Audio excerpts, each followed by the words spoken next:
थोड़े दिन चलता है, जैसे गांधी जी ने युद्ध चलाया था तो थोड़े दिन चला, और उनमें भी बड़े दोषी अजीब अजीब लोग, मैं तो जानती को भी, पर तो भी क्योंकि एक जोश था देश को तंत्र करने का, ये करने का, वो करने का, चलो भाई लड़ पड़े।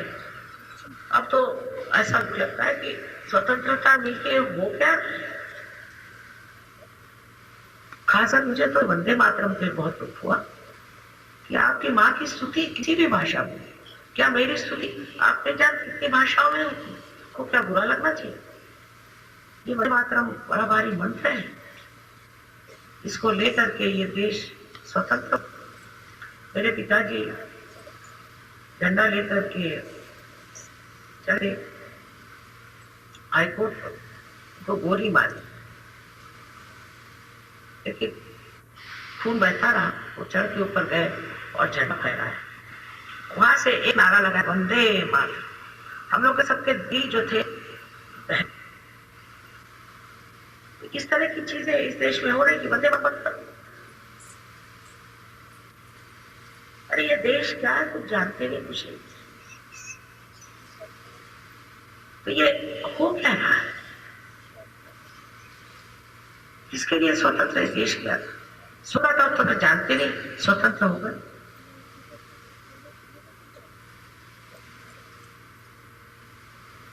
इस तरह से हमारे अंदर की जो गहन उदात्त भावना है, उन भावना को ही पालने वाले शिव, जो हृदय में प्रेम है और जो सबके प्रति एक आत्मीयता है, वो देने वाले शिव हैं, जो हमें ऐसी शक्ति देते हैं कि हम अपने प्रेम को और अपनी आत्मीयता को एक बड़ी आह्लाददायी चीज समझे, एक तरह का आह्लाद, जैसे वंदे मातरम कहते ही जो एक आह्लाद हृदय में उठता है, वो शिव तत्व से। आज शिव जी की स्तुति गाते हुए वही आह्लाद आप लोगों में, आपकी माँ की स्तुति कोई गाता है तो वही आह्लाद, ये शक्ति शिव हमें। इसीलिए आनंददायी उन्हें कहें। आनंद में बहुत सारे अंग हैं। आनंद में जो निरानंद है, उसमें सिर्फ आनंद, उसमें बहुत सारी चीजें हैं। आत्मानंद है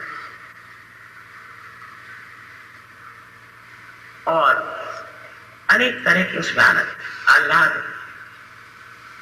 लेकिन आह्लाद जो है ये हमारे भावना से जुटा, भावनाओं से, भावना में उभरता है। जो भावनाएं हमारे अंदर बंधी हुई है, जैसे कि एक फूल से उसका सुगंध मुखरित होता है, उसी प्रकार हमारे हृदय में जो भावनाएं हैं किसी चीज के प्रति अत्यंत अच्छी, उदार, प्रेममय, सुंदर ऐसी भावनाएं हैं, शुद्ध भावनाएं हैं, उस भावना का जो सुगंध है वही आह्लाद, जिससे हम उस आह्लाद में आनंद में, और फिर किसी चीज की जरूरत नहीं। इसको उभारने वाले, इसको जतन से रखने वाले और उचित समय पर इसका अनुभव देने वाले ये चिड़ी ही है, क्योंकि यह स्पंद के माध्यम से हमें दे। अभी भी किसी भी बड़े संत साधुओं का नाम लो, सारे बदन पे जैसे कांटे खड़े हो जाते हैं, शहर से आ जाते हैं एकदम से। स्पंद ये वाइब्रेशंस जोरों में बहना शुरू, किसी का भी नाम लो। अब ये इन बुद्धिवादियों को क्या समझाए, तो आगे गए हैं और जो कुछ बचा है वो घोड़े। इनके खोपड़े में कोई चीज घुसा नहीं सकते, घुसाने की कोशिश मत करो। आपको चाहिए कि आप अपना ही जीवन इतना सुंदर बनाइए, ऐसा समाज बनाइए कि ये पीछे रहे और ये देखे कि ये समाज क्या है। इन अपने बुद्धि चातुर्य से इन्होंने लोगों को अपने अंदर फंसा, कितने भी लोगों को फंसा रहे, में भी झगड़े वगड़े चलते रहते हैं, इधर से भागना उधर से उधर आना, वो इधर गया वो उधर गया। लेकिन आपका अगर समाज ऐसा बने जो आज बना हुआ है, आपस में हमारे कोई झगड़े नहीं, ऊंच नीच नहीं, कुछ नहीं, अल्लाह की बात। अभी एक साहब बता रहे थे कि दिल्ली में कोई सहयोगी मिल गए तो वो बहुत बीमार, तो उनके प्रक्रिया में कोई नहीं आया, उनके रिश्तेदार नहीं आए, सब सहयोगियों ने अपनी तरफ से किया। एक चीज कहीं हो जाती है तो दुनिया भर से लोग उससे दौड़ने लग जाते हैं उसकी मदद के लिए। कोई ये नहीं सोचता कि ये मेरा रिश्तेदार है कि नहीं है।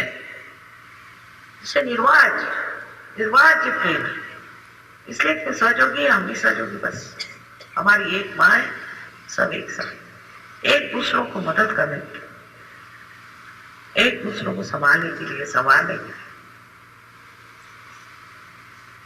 आपको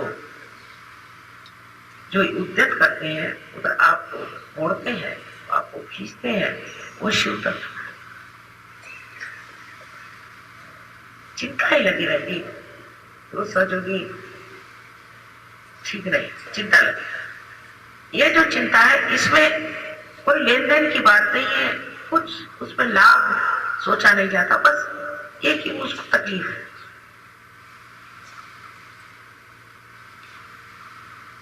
ये जो नितान आपस की जो खींच है,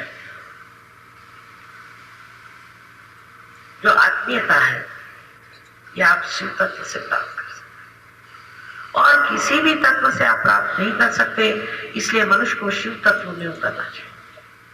सारे झगड़े, सारी झंझट चली जाएगी। आपने सुना होगा कि बोस्निया में 200,000 लोग भूखे मर रहे हैं, मुसलमान, क्योंकि मुसलमान। बहुत आंतरिक बात, तकलीफ की बात है। 200,000 लोग बस खाने पीने को नहीं, वो बर्फ पिघला के वो पानी पी रहे हैं, और जब लोग मर जाते तो उन्हीं का गोश्त खा रहे हैं।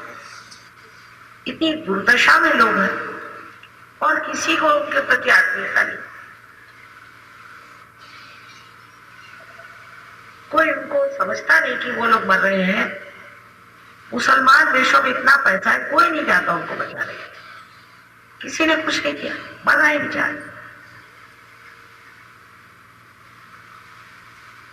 ये सब खत्म हो जाएगा जिस दिन संसार में शिव तत्व प्रस्थापित होगा, ये सब ठीक हो जाएगा।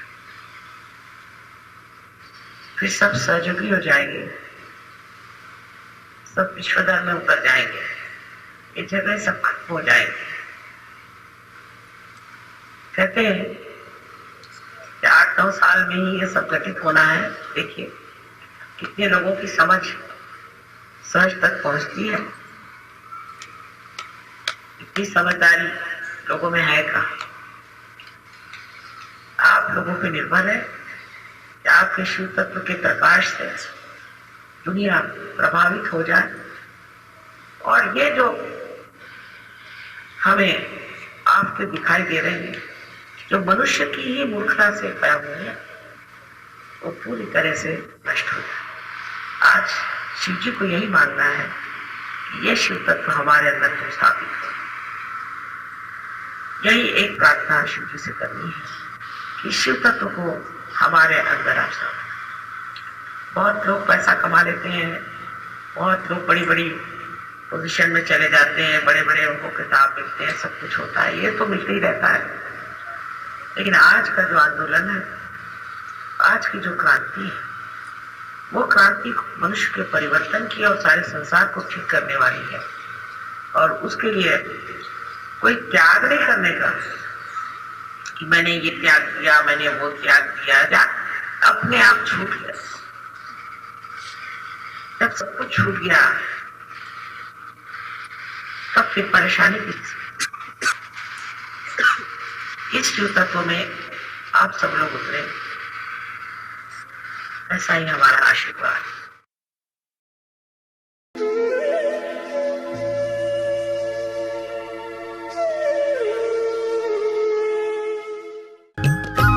सब्सक्राइब कीजिए कुंडलनी जागरण को और प्रेस कीजिए बेल आइकन को, जिससे कि आपको मिल सके हमारी लेटेस्ट वीडियो सबसे पहले।